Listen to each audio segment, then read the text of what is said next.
Now, as the subject is memory, we don't want to forget what the subject is. The man who suffered from amnesia went to his doctor and said, "I have an amnesia, doctor." The doctor said, "How long have you had it?" The man said, "Has what?" So anyway, this morning we're going to deal with the problem of memory. It is one of the most important and wonderful faculties that we possess, and like most of our assets, can become one of our worst liabilities. Most people are trying to forget something, and today memory is a nagging conscience. Memory is something that reminds us of our own mistakes. Memory helps us to remember times that were better than now. All kinds of tricks are played by memory, but I think the Pythagoreans had the real answer to the problem. They call this answer retrospection. And retrospection is thinking backwards. It is the process of thinking of what has happened rather than worrying about what will happen. The Pythagoreans took it for granted that if the things that have happened are right, the things that will happen will be right also. On the other hand, we have to grow, and Lord Bacon pointed out that growth has historical outline. We know the memory of the rocks, where by stratification we are able to estimate the age of continents and the great volcanic cataclysms that have occurred. We know the record that is kept of the rings of trees, some of which are nearly 5,000 years old. We know the memory that is found in all the different climates and countries of the world, histories that are recorded in ruins today, histories that are remembered through the pyramids, the sphinxes, and the great temples that have gradually crumbled away. All of these have to do with memory. We can remember, and we also know that from the beginning human beings have wanted to be remembered. They wish to leave some monument of themselves. We have this today. People today are building things they hope will bear witness to them after they are gone. Everywhere memory becomes an invitation to enrich the future by the wisdom of the past. Lord Bacon points out that it is a mistake to assume that memory is a disaster. Memory is part of an equipment we have been given to use. Most persons have a tendency to abuse memory. They have a tendency to remember the worst that ever happened to them. They remember the mistakes of their friends and the injustices that they have suffered. Very few people very carefully remember the mistakes that they have made. They are victims of something else. There was some other reason why they made a wrong move at a certain time. Actually, memory is a key to all that has happened to us in the embodiment which we now occupy. And whether we realize it or not, previous embodiments are etched into the very substance of our present consciousness. We are what we are today because of what we have been. We will be tomorrow what we are today, plus the experiences that we accept. The worrier misuses memory. The individual who continually meditates upon the miseries of the past, that individual also abuses memory. We abuse memory when we keep up feuds, when we are unable to mingle with people on a friendly basis. We remember grievances, dishonesties, mistakes, and always try to blame them on someone else. Actually, as Pythagoras pointed out, memory should be a careful rehearsal in reverse of our own daily thinking. The day flows from dawn to dark. Retrospection goes from dark back to dawn. It gives us a different perspective on the various problems that have come to us through the day. In other words, retrospection is a kind of digestion and assimilation of a day's work. It is something that we use each day to bring into order of consciousness and of understanding the various large and small situations that have arisen in the previous 12 hours. We can remember the phone call and the interruption. We can remember when the phone call was a wrong number and we were irritated. We can remember when the wrong person comes to see us. We can remember also all the gossip about neighbors, friends, associates. We can also meditate upon the fallacies of policy and also upon the dishonesty of everything and everyone. And we can build for ourselves a nice negative day. Now, when we have this all accumulated in one place, we will gradually discover that it is chronic. To start this type of attitude is to become a victim of it before it's all over. Once we can make a complete pattern of negation, we have to live with it. And Pythagoras pointed out that the answer was to solve the problem within the day in which it occurs. So we said a crossword. We were unpleasant to a child. We had a bit of gossip with a neighbor. We shared some choice beliefs of our own where they were not specially welcome. All these things made up the day. So we have to settle back now and see what we did wrong, why we were wrong, and why we should have acted differently, and if there's any possibility of redress, why we should make it as quickly as we can. So we will learn gradually to realize that most of our troubles originate in ourselves. We are either the cause of a difficulty or we accept one without due consideration for values. One of the most common memories today is gossip. And gossip is a very cruel thing because it usually gradually increases by repetition and by distribution until some small factor or circumstance becomes hopelessly overburdened with meanings. We therefore try to avoid that. If by any chance we have said something unkind, we have done something at least minutely dishonest, these things should be corrected. And we should gradually realize through each day the workings of universal law. We should know each day that the laws of life are operating. And our problem is to reconcile our own mistakes with the universal processes which make up life. If we can succeed in doing this, we will find each day we grow. Each day we come a little nearer to the fulfillment of our own integrities. Pythagoras also pointed out in his thinking that where we had a mistake, maybe it is impossible to correct that mistake. Words spoken cannot be taken back. Actions that are destructive may not be saved or amended. So we have to take another attitude. We have to say, if I cannot compensate the person or situation, then I must make a new, better situation as a compensation.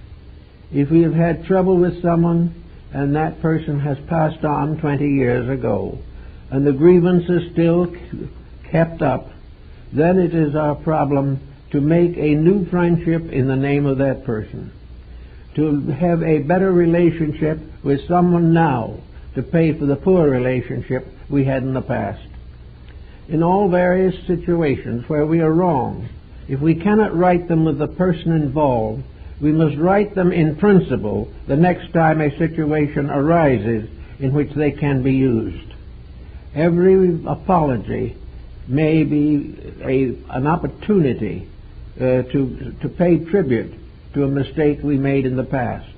We may not be able to correct that mistake, but we can do something right in the name of it.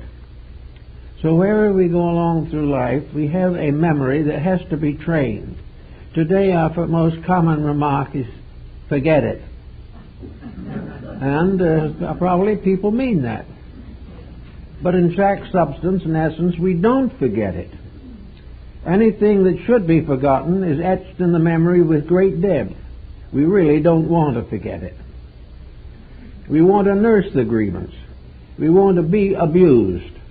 We want to blame someone for something.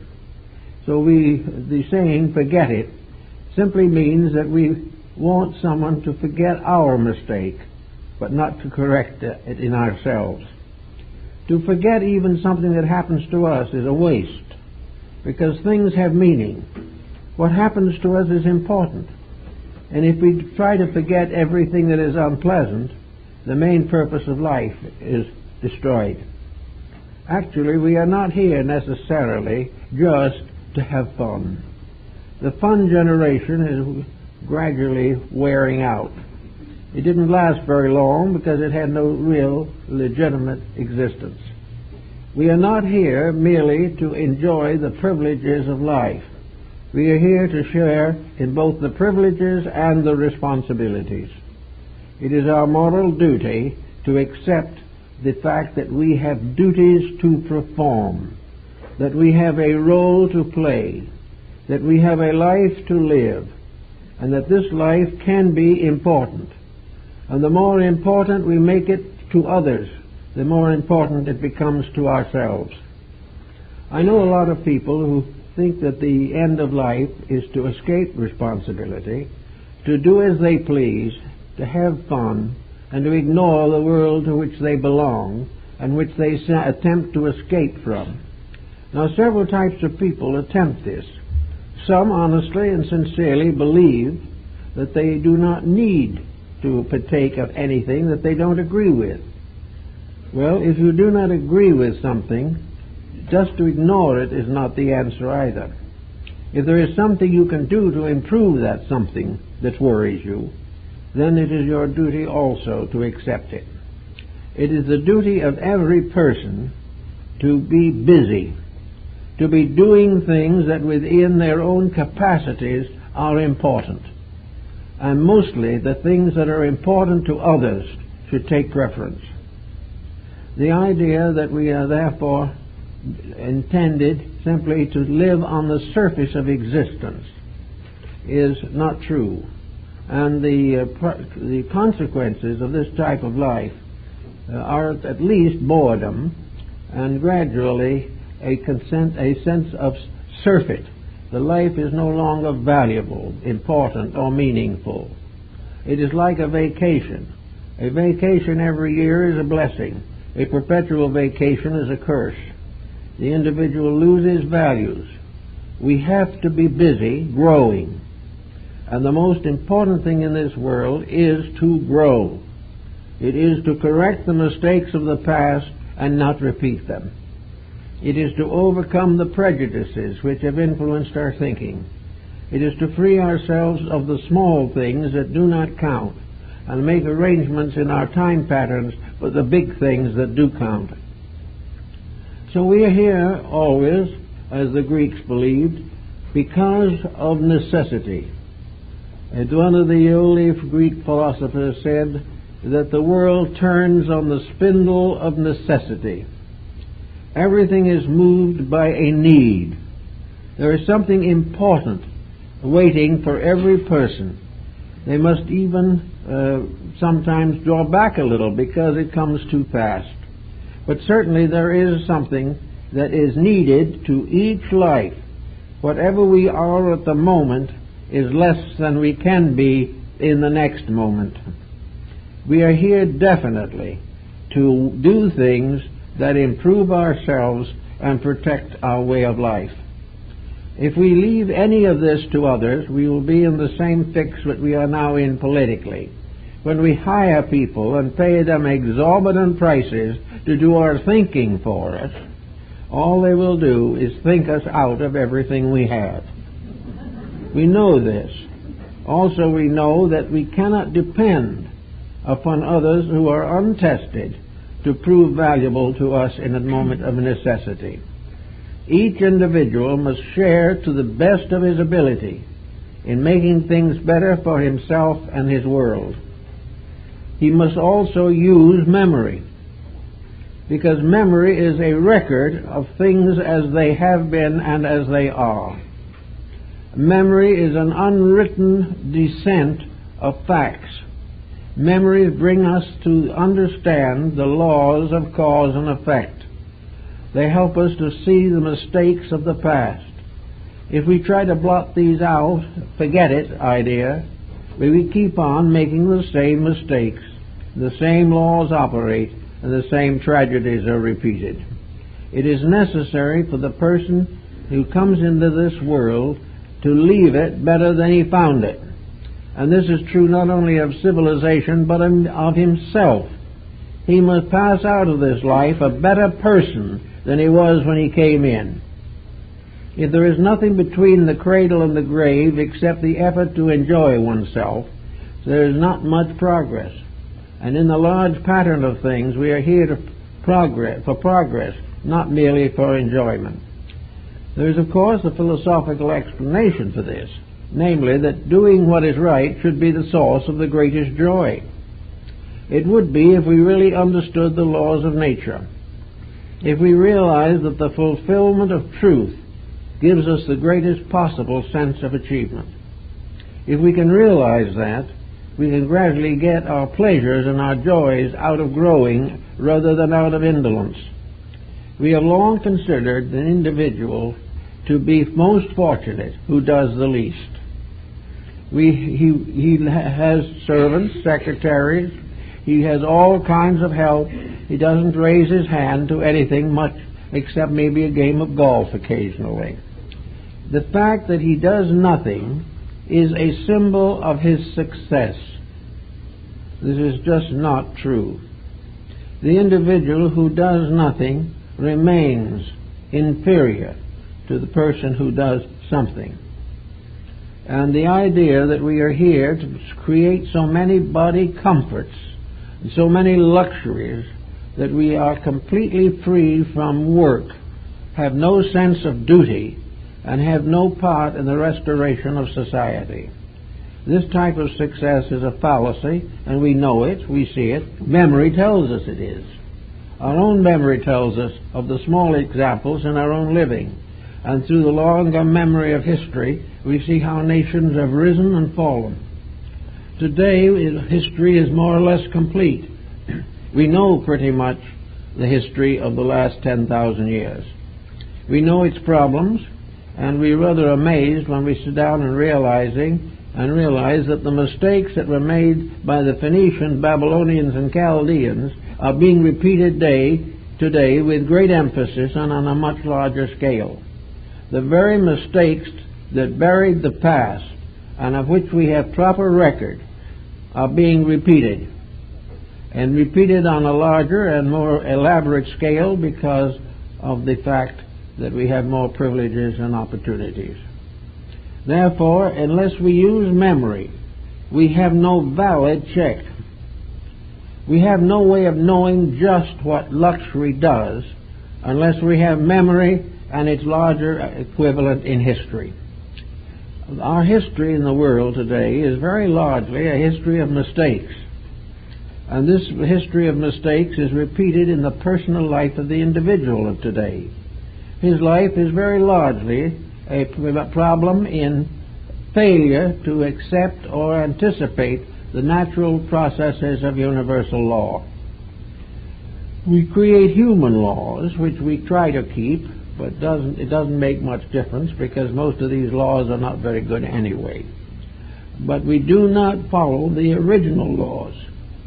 The Code of Hammurabi, which is one of the oldest of all human codes, was accredited to the god Nebo. The Pentateuch tells us that the Ten Commandments, the Decalogue, is credited to Moses as writing out from the hand of God. All these codes were originally conceived as divinely inspired. But I think we can say with safety that most of our modern legislations are not divinely inspired. They are much more the effort, again, of the individual to evade and avoid. He is determined not to do those things which inconvenience him. He does not support the things he believes. He does not detract his attention from the things he does not believe. He just goes along trying to have fun. And as a matter of fact, in our 20th century, in the year 80s of that century, we are having the fun of about 10 or 12 wars at the same time. We are in trouble everywhere, and everyone is trying to pass a legislation. You cannot legislate human selfishness. The only thing you can do is to outgrow it. And the only way to outgrow it is to recognize it and change it. There is no possibility of fighting our way to peace. There is no way in any way of accumulating our way to correct poverty. These things are in the mind of nature. They are in the papers and records that have been written to tell the story of nations, of peoples, of races. In every case, we find the same cause bringing the same result. And the temporal forms of education, the ordinary secular and religious doctrines of the people, do not change the facts because these peoples have not changed themselves. So it becomes very necessary to have memory, because memory is the one thing that, if it's used properly, can go a long way to correct the mistakes of the past. When you suggest something now that you think might help people, the first question probably will arise is, how do you know? What makes you think that would work? Why don't you try something else? The answer again is memory. If you make a suggestion that has worked for 10,000 years successfully, you have a fact as far as man can have a fact.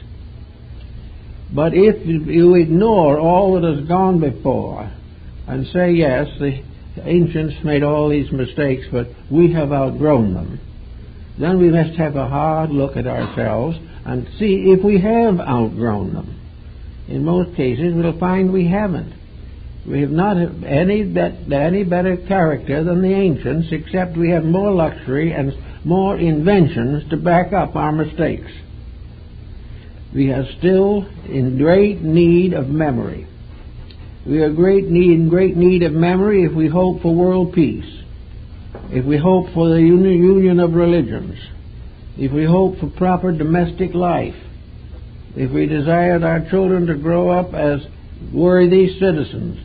We've got to go to memory to find out how this can be done and why we haven't done it now. It's a case of using memory, therefore, as an instrument, not merely a recording. It has to be used to demonstrate and show the way in which solutions come. We are beginning to see it in small things.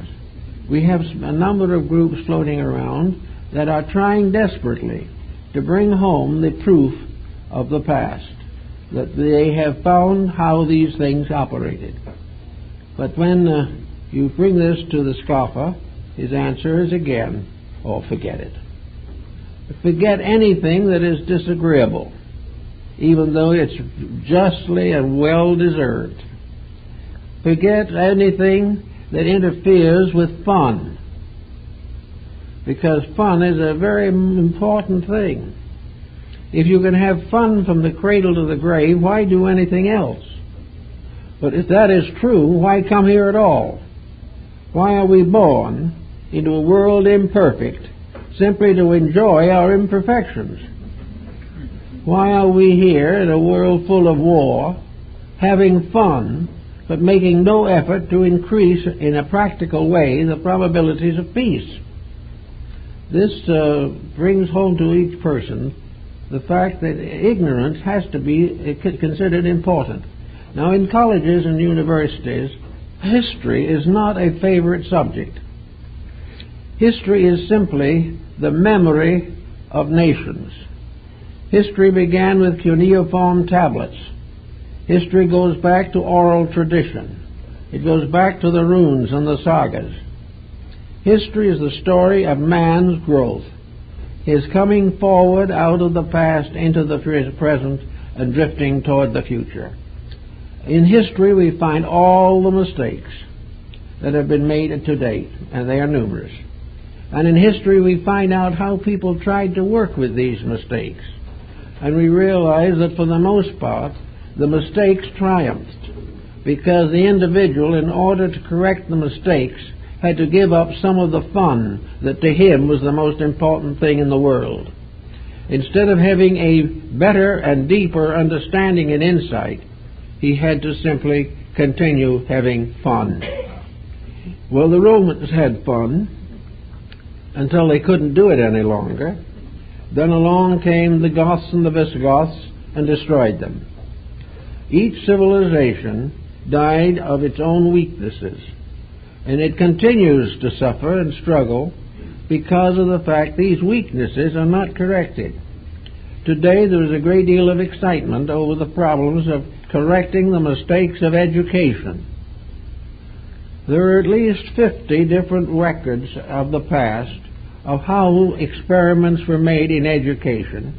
We know how some failed and some succeeded, and we realize that in most cases the doing of the right thing was just too much of a responsibility and too much trouble to continue with. It interfered with the individual having fun. It interfered with him doing exactly as he pleased in a world where he could only do what was right and survive. All these things are in the memory of life. They're there. We can read them. They can be taught in history. There is no reason why the average school child should not be able to estimate values before he graduates from high school. He should know that the so-called virtues that we talk about are not platitudes of narrow-minded ancestors. They are the certain records of thousands of years of human effort to live and survive. And the moment these laws are ignored, the moment we no longer practice the integrities, our survival is sacrificed.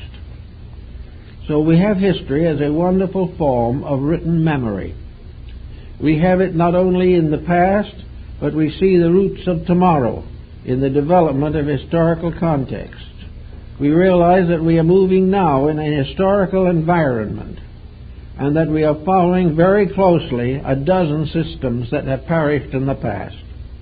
Unless we make some corrections in what we are doing, we will also become part of history and hope that something will come along after us that will remind people of the lessons that we learned the hard way. So we know that memory is therefore very, very important. But then there's a great difference as to what we memorize.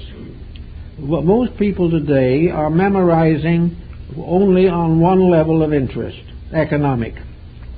The individual wishes to graduate a potential lawyer, a potential doctor, or a potential technician, scientist, or a high financier of some kind. We all are studying for one purpose, and that purpose is to succeed. Now, memory tells us how that was done in the past. We know how it was accomplished. We know what happened to those who did it. We realize, if we look back into history, that the things that are important, the things that have survived, are not on those levels. The things that help people to survive were dreams, ideals, hopes, and the martyrdom of saints. They were definitely a dream of something better than material success. That material success cannot go further than the grave, that everything we have has to be left behind, and all through the histories we find this is true. Therefore, why are we so completely satisfied to teach to our children as higher education ideas, concepts, and policies which have always failed and have brought down every civilization that accepted them? Memory is not working. Memory is not working in the public school system. It is not working in the local government system. And it is not working in the average private family.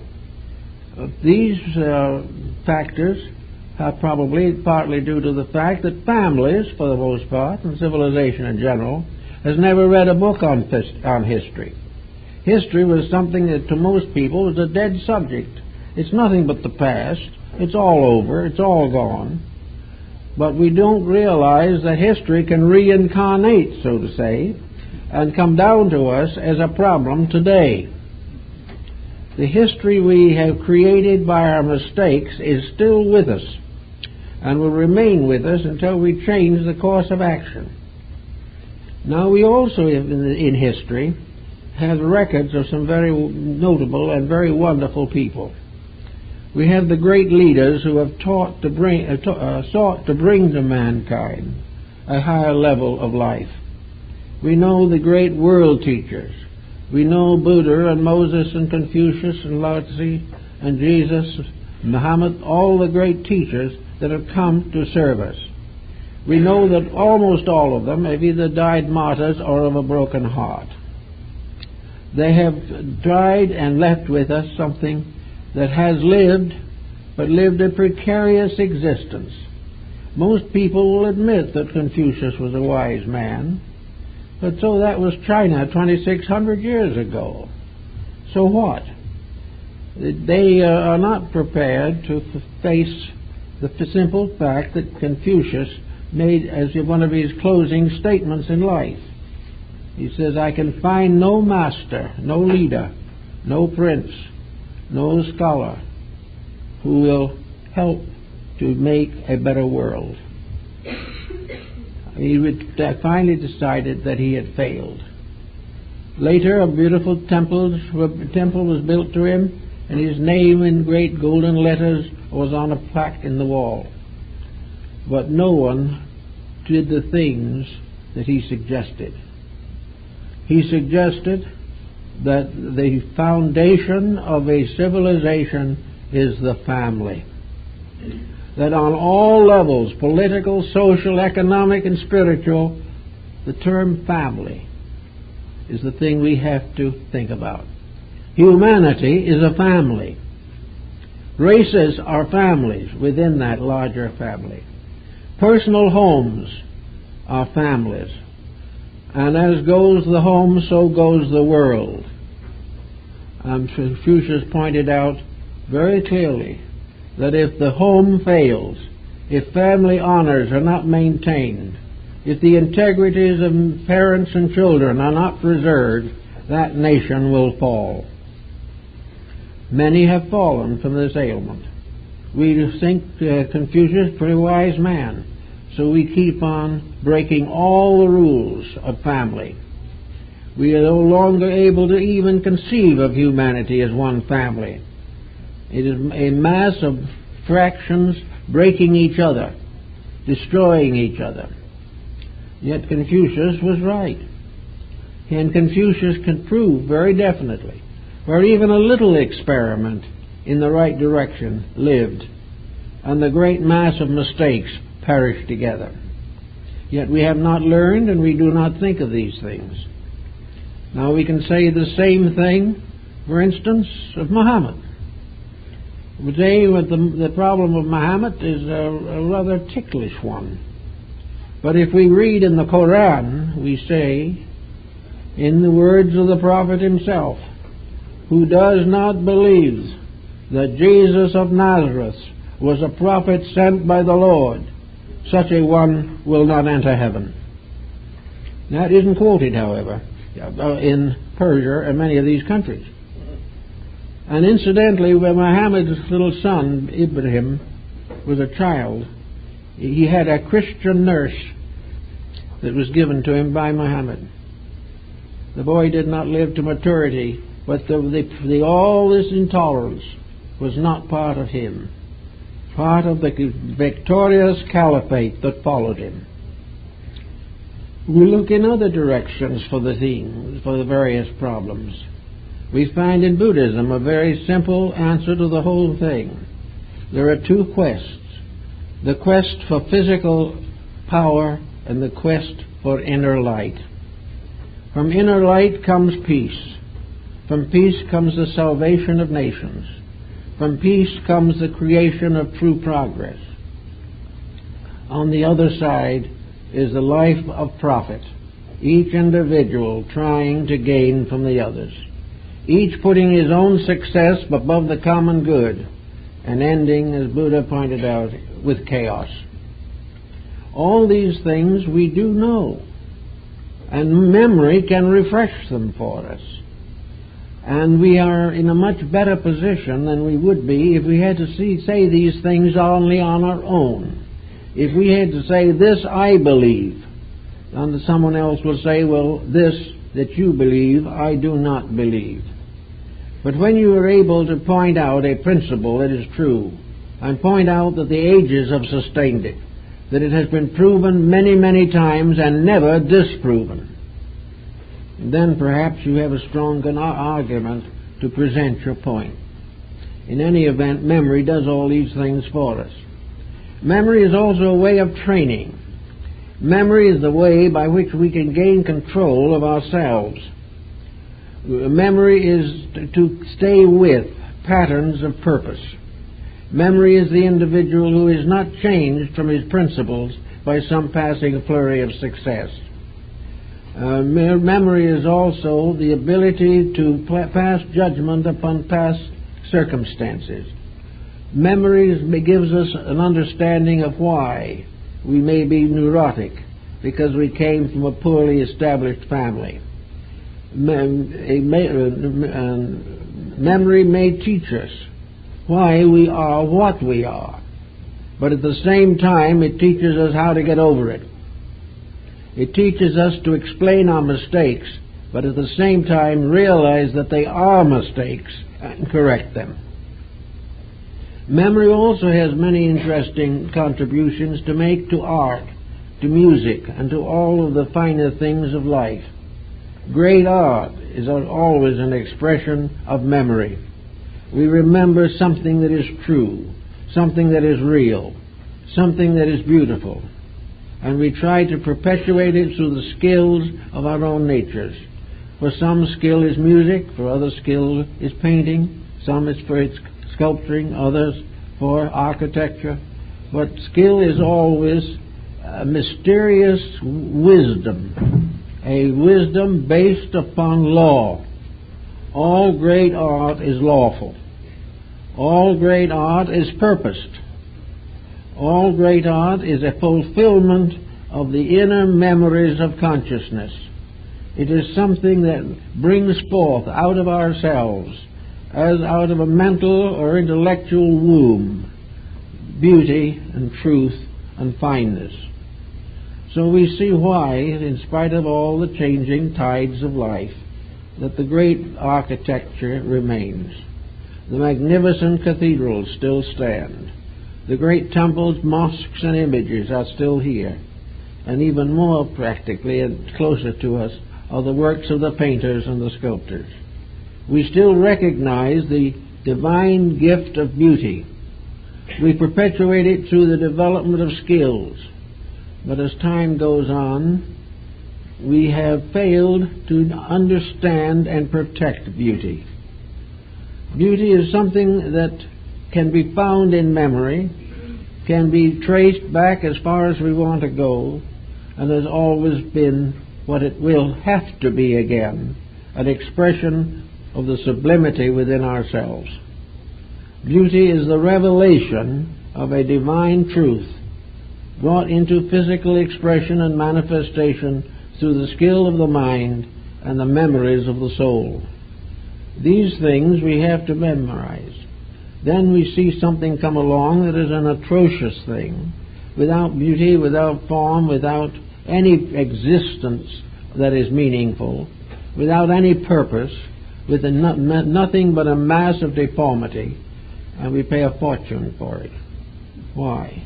Because it is by a name artist, whose name has been built up by a broker and a good manager. It has nothing to do with value.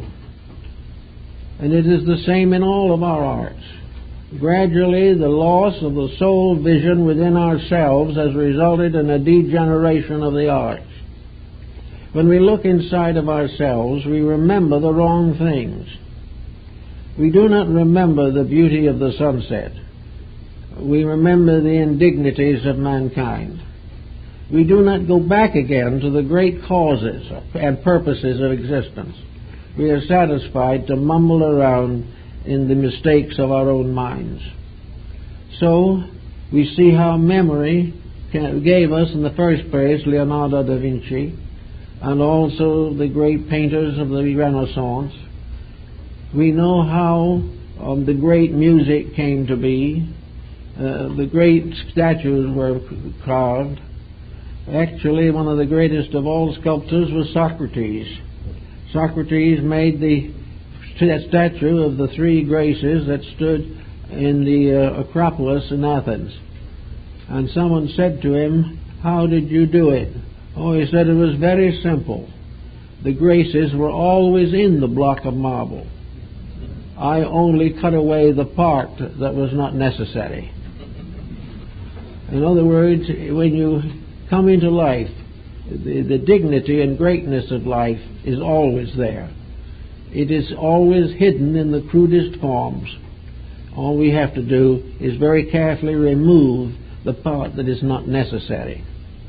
And in memory we have to do the same. We have to forget that which is meaningless. And one of course, the most prominent of all meaningless factors is excuses, justifications. The individual trying to prove to himself that he had the right to be wrong. This is a mistake in itself. No one has the right to be wrong. We are in a world that condones it in some cases. But no matter how our environment accepts our mistakes, we have to pay for them ultimately. We pay for them here or hereafter. In the old days, the ancients had a very different look upon them as to the life of a man after death. They didn't have the idea that the individual was going to go to heaven or immediately dip down into some infernal region. The Greeks were of the opinion that this wasn't reasonable because there was really no one that was good enough for heaven, and actually no one that was bad enough for hell. Therefore, in order to balance it out, they could both come back here and work it out and make each other miserable or happy according to the wealth and strength of their own characters. The good person coming back has a good life. The poor person who had a bad life comes back with a bad life. But all things are paid out in terms of law, order, and integrity. Now, as soon as we become aware of integrity as a fact in life, we can begin to search for it in the literature of the past. And it might be well to remember that a search thus carefully conducted might be more profitable to all concerned than a lifetime dedicated to TV. Because in TV, there are very few truths. In TV, all circumstances are tempered for profit. They are made to fasten the mind of the viewer upon the product that the sponsor is selling. This is also the general practice in life. The TV is merely a very advanced example. We are all surrounded constantly by the inducements to compromise ourselves for the benefit of the advertiser. Well, we may need his product, but we also must not forget that there is a whole world beyond the advertiser. The great banks, the great stock brokerages, all the great tyrants of industry and economy, all end when the individual lies down in the grave. When the grave closes over him, all these things belong to someone else. And yet, what does he take with him? What can he take with him if he has never had anything on his mind but profit? If he has always been a competitor from the cradle to the grave and he is suddenly in a place where there is no competition, what does he do? He has no right or no thought for his own future. In the days of my esteemed grandmother, the Wellesley was quite an important college, and in it the young ladies of distinction were given training. Among the trainings which they received were languages, they were taught basic French and possibly a touch of basic German. They were supposed to have mastered basic English before they even got there. And then on the side they could go into specialist languages to include Italian or whatever they wanted to. But they always took a language when they went to travel. When they decided that they were going to do the great tour that was the final symptom or symbol of social elegance. When we depart from this world, we can hardly speak English and have no thought for any other language. We don't believe in languages. Well, we probably don't need them in the afterworld, but we also need other things. We should go out of this life prepared for something more than darkness. We should go prepared for something by means of which we can become citizens of a larger world. We should take with us an insight into the meaning of ourselves. We should be able to look back upon the life we have lived as a significant and important source for wisdom, truth, and love. We should go better people than we came. And if we make all of these things and bury it all in cocaine or something of that kind, we create a world that reminds us a little of the lost Atlantis or something of that kind. We find a world in which there is nothing worth saving. And unless the individual who improves himself, goes after the realities of life with greater integrity, what can he take with him that he didn't bring? He will just go back to where he came from, further disillusioned. Disillusioned means to have an illusion taken away. It doesn't mean truth being taken away. It is a disillusioned person is the person who discovers that his illusions are not true. And the most common of all illusions is the great success illusion. A success pattern that has no foundation in any form of integrities. It is really high time that in this country and in all parts of the world, education should be at least modified to the point that the individual can leave this world a little better than he found it. He needs to be able to live a better life. And he should enjoy the living of it while he's still here. He is here to grow. And unless he continues to grow from childhood on, he is missing the reason for his existence. And that is one of the problems we have. I've talked to many people on this matter. Very few people have any idea of anything except here and now and the rent bill. They want the success. Life depends upon promotions and advantages, a wealthy marriage, a more or less compatible family, and retirement on a successful pension. This is life. The heavens did not ordain this. The universe did not produce man in order that he could live on a retirement income. He may need the retirement income, but he should get it because he is able to make useful contributions to his society.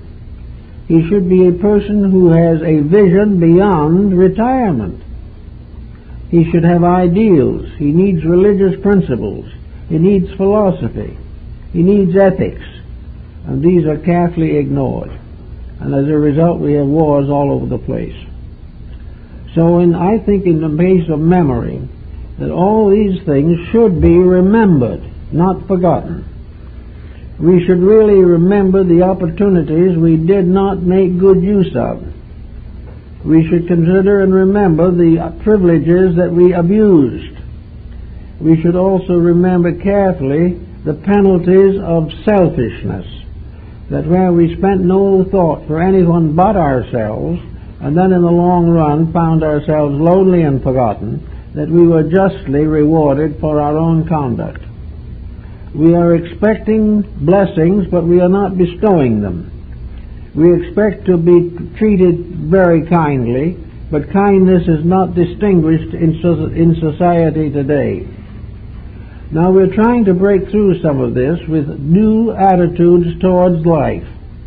particularly hopes concerning the next century that is coming very close to us.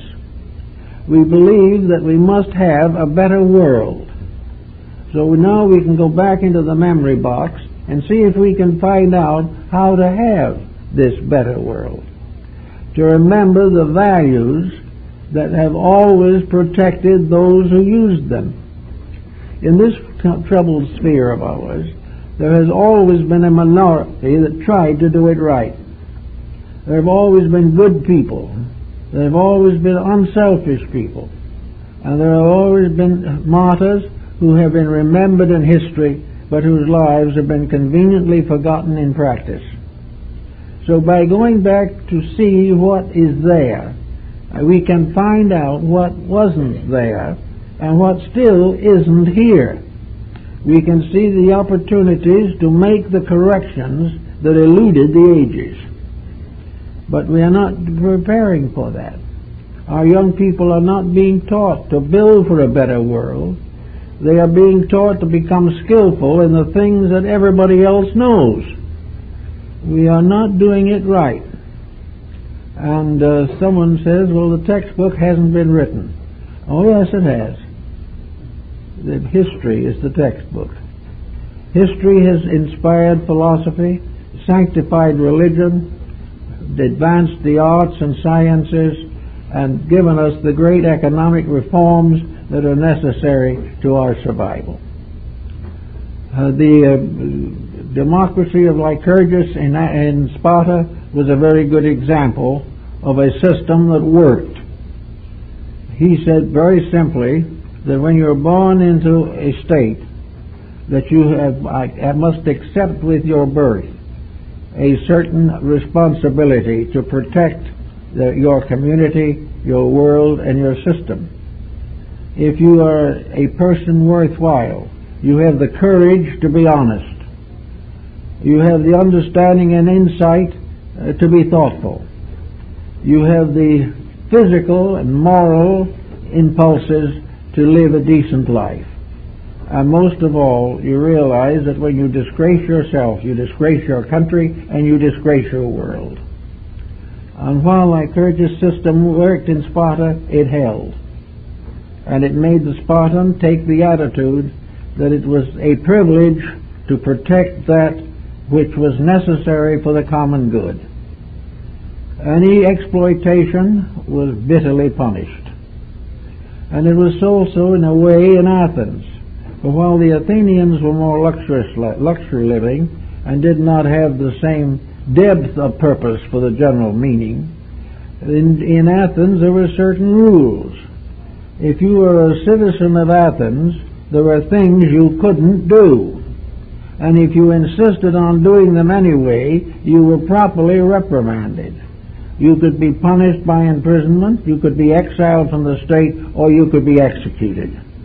There was to be no possible way of deteriorating the state without punishment. If you built a building that was poorly constructed and fell apart, you either had to rebuild the building or stand a very heavy penalty. There was no way in which you could buy your way out of a responsibility. There was no way in which you could trick someone else into giving you privileges that you did not deserve. Actually, on various occasions, Pythagoras, going through the towns, is said to have struck the keynotes of temples and buildings. If these keynotes were right, the building stood. If they were wrong, and he had continued sufficiently with a loot, he could have destroyed the building. In other words, there are laws, architecturally, artistically, culturally, musically, which, if fulfilled, make a beautiful world. Give everyone an opportunity to be the best that they can be, and give to even the simplest person a place in destiny. This is all part of the plan of things. Today we look back 200, 300, or 400 years to the founding of our own country. The history of our country is in the memory of our history and in our documents and in the various passages of our constitutions. These things are known. We know what we need, we know what we should have, but no one really seems to care. Everyone is centered only upon what is best for him at this moment, and he is going to fall almost certainly for that which has the greatest economic pressure. So we are not learning. Now, a lot of people are learning. Many are thinking. But when the moment comes, the old prejudices will sink in, and the individual will fail to make the changes that could actually put him into a proper situation. Memory is short when it comes to public office. It is as short as the promises that are made and broken before the ink is dry. But memory also can tell us who were the good ones, what they did, what their concepts were, and why we should test the life we live. Every art, science, and policy should be tested. Nothing should be accepted that is not provable or demonstrable in some way. We can check and test every law that we pass. We can do and check every statement that is made to find out what is essentially true and right. And memory has given us this privilege. Memory is a sort of muse, a mystical deity, which gives us the power to know what no book itself can teach us, but which books are written about. We have a great libraries in the world of books telling of the thoughts, wisdom, ideals, and dreams of other people, of other nations, of other races. For the most part, however, the average individual simply says, well, why read them? We're already far advanced beyond their condition. Why should we read about the Greeks 25 centuries later? They're gone. Well, the thing we don't realize is that this term gone is gradually applying also to us. And if we do not catch up on some of this reading, we will not know why we are not succeeding. So all this business of neglecting the past because it's past must be changed, because we are building a past which will also have to be forgotten unless we change it. And to change it means to get to work on it and to do the things that will help to do it. Good reading is very helpful to memory, but at the present time good reading is not particularly popular. It's like the motion picture and television productions. It is simply sensationalism to bring in money. A book is a success not because it tells us something, but because it sells 1 million copies. And the more unimportant the book, the larger the sale. Why? Because the average person is not trained to recognize value. We do not know the difference. It never occurs to the average person that his reading should teach him something. He thinks of it only as a way of amusing himself. When the television programs are so bad he can't stand them, he can pick up a modern novel and go through that. We do not have any sense that the hours that we have in this world are valuable, that there are times in which we should do things that are important. And if we want to know what's important, we must look inside of ourselves and in the great pattern of world motion. We must see how we can fit into progress, how through us someone, if it's only a very close friend, will be a little better, a little wiser, a little more useful to themselves and to those around them. We've got to have more and more interest in life as growth and not in life as joy. Yet growth can be the greatest joy in the world. The individual who is doing something worthwhile has a standard of values that the indolent individual will never understand. There is definitely a tremendous sense of purpose, and when this picks up an individual, that individual has a richer life than they could otherwise ever hope for. So that it's not a case of giving up the fun and taking nothing but responsibility. It's rather the recognition that sometimes the greatest fun is in the responsibility, then when we're doing what we should be doing, there is a sense of internal security and sufficiency. When we're doing what we know we shouldn't do simply because we're trying to have fun, then there is great trouble. We do see this realized every day in the narcotics problem. We see the individual who wants to be 12 feet tall, and as a result of that killed himself off in his 30s and 40s. He not only wants to be 10 and 12 feet tall, but he is perfectly willing to pay so much money for the privilege of being that tall that he has to commit burglary and murder to get the funds. And now we find this handling of drugs being lowered into the grammar schools, where the students are selling narcotics to get their own. This is something that is simply unbelievable.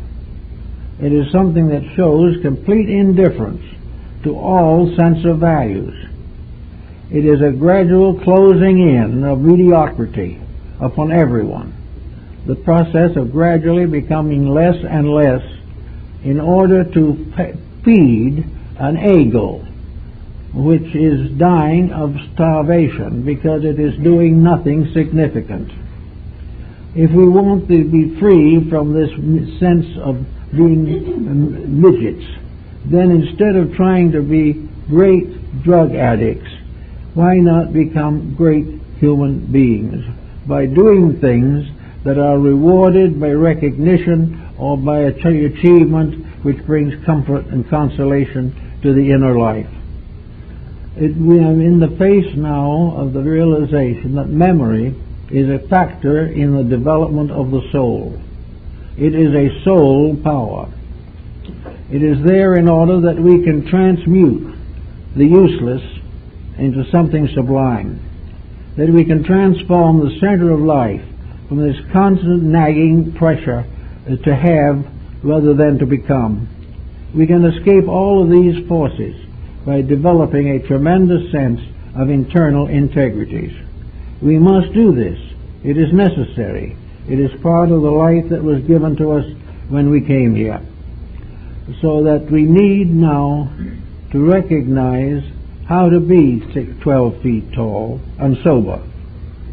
How we can become involved in those useful and meaningful purposes by which we can change the course of history. That we can pick a world out of the doldrums and put it back on its feet. It is perfectly proper and not right and natural that we should have a better century ahead. We should learn something, but it only means that we're going to have bigger computers. If it means that Wall Street is going to have more authority, if it means that we're going to have internal and international political strife all through the 21st century, it's very possible that the gods on high Olympus will figure something a little more strenuous to take care of the situation. We don't want that. We want to be independent, and that means that we must be free from our own mistakes. As long as we're in slavery to them, we cannot be truly free. So if we want a world that is worth living in, a world that fulfills the purpose for itself, each individual must become a little more studious, a little more thoughtful, a little more aware of true values, and find that he doesn't want to forget it as far as his memory is concerned. He wants to teach it. He wants to understand it. He wants to use the memory to advance the total growth of himself. He needs the memory to point out his past mistakes, to rejoice over his past virtues, and to use the combination of mistake and virtue to move the whole pattern of character a step forward towards the fulfillment of its original purpose. Memory is very important as a part of the compound of the human being. As far as we know, he is the most advanced creature with memory that we have on earth. There are indications of primitive memory amongst many animals and birds, but there are no proofs of the continuity of memory that we have with the human being. Not only has he the memory, but he has the auditory system to tell what he learns and what he knows. He is able to plan something about the future. The tree has to stand till it falls. Man can move, can do things, can make changes that are vital and important. But in order to do that, he must recognize what is important. And it is not important that he be indolent. It is not important that he settles back and just enjoys himself. Because if enough people do that, the world will fall. It is far better that the individual should wear out than simply rot away. And it is far better that each day we should try to do something a little more important to those we love, for those we think of, for the world we belong to, and for the nation we want to respect. These things are part of a good memory. We remember what we have done, we remember how we can correct it, we can remember what we learned and forgotten, we can restore various types of knowledge, and through study and reading we can enrich memory so that it will continue to serve us throughout life, and for all we know, afterwards. After all, if we have no memory afterwards, then there was no need for a memory here.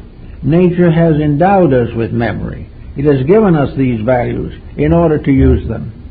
And the fact that we have a memory here indicates clearly that it is part of our immortal nature. It goes with us beyond the material world. If it all ended in matter, the sooner we forget it, the better. But if we have to live with it, and we will if we are immortal creatures, then a memory is very important, because we have to live with what we've done, what we've thought, what we've known. We have to live with the degree of humanity that we have achieved. We must face our loves, we must face our hates. We must recognize our compliments and our accusations.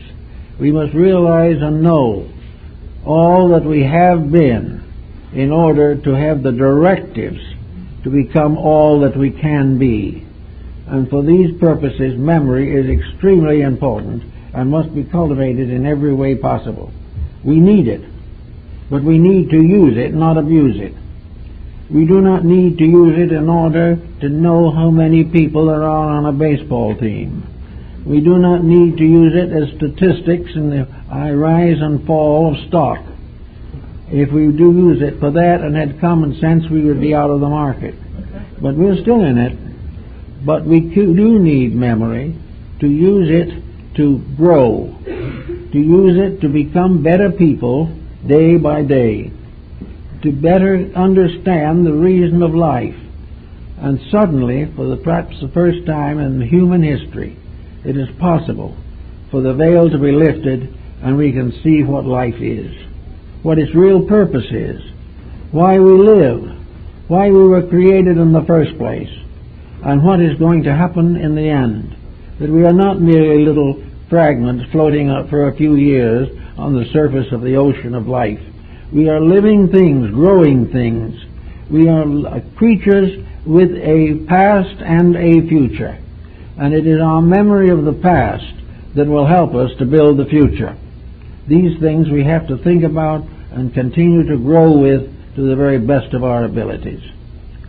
So I think Lord Bacon probably was more or less correct when he pointed out that memory was the open gate to a world knowledge. Memory was the ability to profit by the experience of everything that has gone before. Memory is the great kind of schoolroom. In it are the classes in which every bit of available knowledge taught. Memory changes the world into one great university in which each person who comes into this world has a chance to graduate with honors. And it is best for each person to try to do this as best he can. And it's certainly better than wandering around through the years blaming the politicians, blaming this or that, or creating antagonisms and anarchy. It is much better to recognize the importance of growing, to save our energy for great constructive thoughts. If we cannot help others, then we can perhaps help ourselves. If the others do not wish to listen, we can quietly listen to the voices of memory. And by gradually growing, even in through our own early life, if we take the first 25 years of the present life and think back on it, we're going to learn something. Everything that is majored by thoughtfulness helps to enrich memory, and in so doing helps us to be better people. So the mystery of memory is, I think, very, very vital to us. It is one of the great keys to the survival of mankind. It is not something that was simply an accident that we have to suffer for our own past. It is part of the balance of nature. It is the one power in nature by which we learn that we cannot make a mistake without ultimately growing as the result of the mistake. And we cannot do it right without ultimately being relieved of some pain or pressure that was delaying or hurting us. If we live right physically, we will live right morally, mentally, emotionally. Every case we have rules to follow. If we live according to rules, we will live. And memory is the records of those rules, as written down in stone, on tablets, in clay, or on the strata of rocks. It is something that reminds us forever that we live in a lawful universe. This is a purposed creation, and either we have to be purposed human beings or we will suffer. We are not going to be allowed to ruin the world and then go scot-free after having done it. Nor are we allowed to say that the world can ruin us. We have a right to think. We have a right to learn. And the memory gives us the skill to explore the mysteries of truth, the mysteries of knowledge, and to build a solid foundation upon our visions and our hopes. It is through memory, largely, that we know the mystery of love. And when we think of those we have loved, it becomes part of the immortality of all good. All memories that are constructive can be lived with. Those that are destructive must be transmuted, or they will destroy the person. So we are here to grow in beauty and in truth. We are here to perfect faculties and powers and not abuse them. And memory is one of those beautiful and kindly things which we can disturb and discredit, but which is always there to make a better life for us and give us a better hope for the future. And as we look back upon the past and see what we've come through, let us also look forward into the future, knowing that we are capable of building a future according to our heart's desire. We do not have to live in any kind of a world that we haven't built. We do not face any problems that we haven't caused. And when we solve the problem, we have the reward. And the reward is what we're all seeking: peace and human brotherhood and the reconciliations of all of the disputes and sorrows and problems that have burdened mankind. Well, that's it.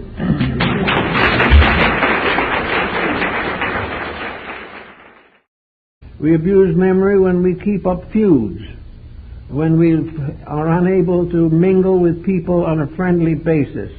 We remember grievances, dishonesties, mistakes, and always try to blame them on someone else.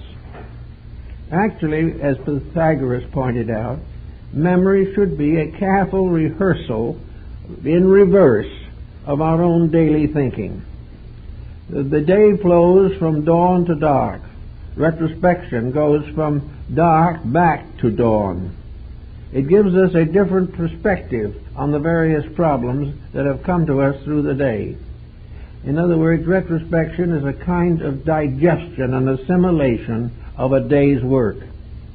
It is something that we use each day to bring into order of consciousness and of understanding the various large and small situations that have arisen in the previous 12 hours. We can remember the phone call and the interruption. We can remember when the phone call was a wrong number and we were irritated. We can remember when the wrong person comes to see us. We can remember also all the gossip about neighbors, friends, associates. We can also meditate upon the fallacies of policy and also upon the dishonesty of everything and everyone. And we can build for ourselves a nice negative day. Now, when we have this all accumulated in one place, we will gradually discover that it is chronic. To start this type of attitude is to become a victim of it before it's all over. Once we can make a complete pattern of negation, we have to live with it. And Pythagoras pointed out that the answer was to solve the problem within the day in which it occurs. So we said a crossword. We were unpleasant to a child. We, which are nearly 5,000 years old. We know the memory that is found in all the different climates and countries of the world. Histories that are recorded in ruins today. Histories that are remembered through the pyramids, the sphinxes, and the great temples that have gradually crumbled away. All of these have to do with memory. We can remember, and we also know that from the beginning human beings have wanted to be remembered. They wish to leave some monument of themselves. We have this today. People of today are building things they hope will bear witness to them after they are gone. Everywhere memory becomes an invitation to enrich the future by the wisdom of the past. Lord Bacon points out that it is a mistake to assume that memory is a disaster. Memory is part of an equipment we have been given to use. Most persons have a tendency to abuse memory. They have a tendency to remember the worst that ever happened to them. They remember the mistakes of their friends and the injustices that they have suffered. Very few people very carefully remember the mistakes that they have made. They are victims of something else. There was some other reason why they made a wrong move at a certain time. Actually, memory is a key to all that has happened to us in the embodiment which we now occupy. And whether we realize it or not, previous embodiments are etched into the very substance of our present consciousness. We are what we are today because of what we have been. We will be tomorrow what we are today, plus the experiences that we accept. The worrier misuses memory. The individual who continually meditates upon the miseries of the past, that individual also abuses memory. I had a bit of gossip with a neighbor. We shared some choice beliefs of our own, where they were not specially welcome. All these things made up the day. So we have to settle back now and see what we did wrong, why we were wrong, and why we should have acted differently, and if there's any possibility of redress, why we should make it as quickly as we can. So we will learn gradually to realize that most of our troubles originate in ourselves. We are either the cause of a difficulty, or we accept one without due consideration for values. One of the most common memories today is gossip. And gossip is a very cruel thing, because it usually gradually increases by repetition and by distribution until some small factor or circumstance becomes hopelessly overburdened with meanings. We therefore try to avoid that. If by any chance we have said something unkind, we have done something at least minutely dishonest, these things should be corrected. And we should gradually realize through each day the workings of universal law. We should know each day that the laws of life are operating. And our problem is to reconcile our own mistakes with the universal processes which make up life. If we can succeed in doing this, we will find each day we grow. Each day we come a little nearer to the fulfillment of our own integrities. Pythagoras also pointed out in his thinking that where we had a mistake, maybe it is impossible to correct that mistake. Words spoken cannot be taken back. Actions that are destructive may not be saved or amended. So we have to take another attitude. We have to say, if I cannot compensate the person or situation, then I must make a new, better situation as a compensation. If we have had trouble with someone and that person has passed on 20 years ago and the grievance is still kept up, then it is our problem to make a new friendship in the name of that person, to have a better relationship with someone now to pay for the poor relationship we had in the past. In all various situations where we are wrong, if we cannot right them with the person involved, we must right them in principle the next time a situation arises in which they can be used. Every apology may be an opportunity to pay tribute to a mistake we made in the past. We may not be able to correct that mistake, but we can do something right in the name of it. So wherever we go along through life, we have a memory that has to be trained. Today our most common remark is, forget it. And probably people mean that. But in fact, substance, in essence, we don't forget it. Anything that should be forgotten is etched in the memory with great depth. We really don't want to forget it. We want to nurse the grievance. We want to be abused. We want to blame someone for something. So the saying, forget it, simply means that we want someone to forget our mistake, but not to correct it in ourselves. To forget even something that happens to us is a waste, because things have meaning. What happens to us is important. And if we try to forget everything that is unpleasant, the main purpose of life is destroyed. Actually, we are not here necessarily just to have fun. The fun generation is gradually wearing out.